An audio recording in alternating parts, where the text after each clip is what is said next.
What was the documentary that made you want to be a documentary filmmaker? Interesting. A number of films, I think, really had an impact on me while deciding to be a filmmaker. I think the film that most impacted me was Titty Cut Follies by Frederick Wiseman.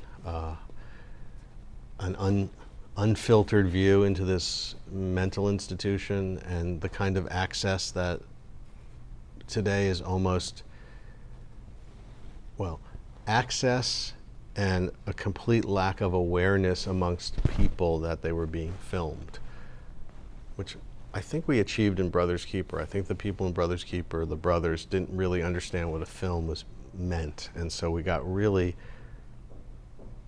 unfiltered reality.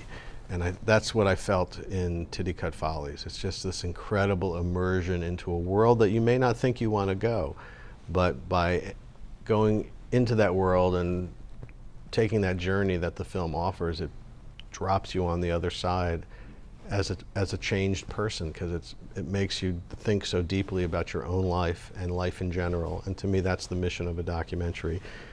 You want to take somebody into a world that they may not even think they want to go or care to go, take them on an intellectual and emotional journey, and when the film is over, you have had like some profound moments of reflection that really deeply affect your life. And that's how I felt when I saw Titty Cut Follies.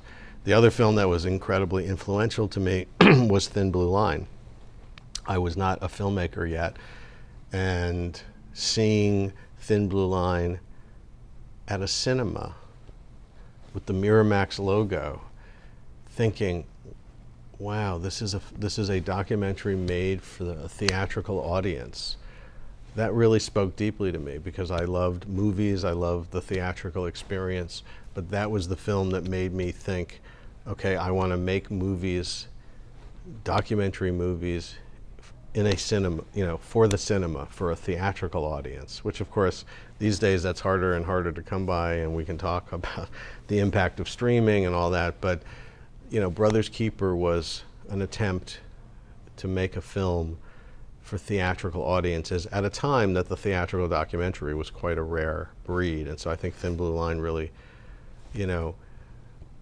Titty Cut Follies made me realize what I wanted to do in film, and Thin Blue Line kind of made me feel like the venue for this kind of filmmaking is the theatrical setting. And of course, the fact that Thin Blue Line led to the release of somebody wrongfully convicted also was deeply inspiring for what I ended up doing with my films. So those are two. There are many others.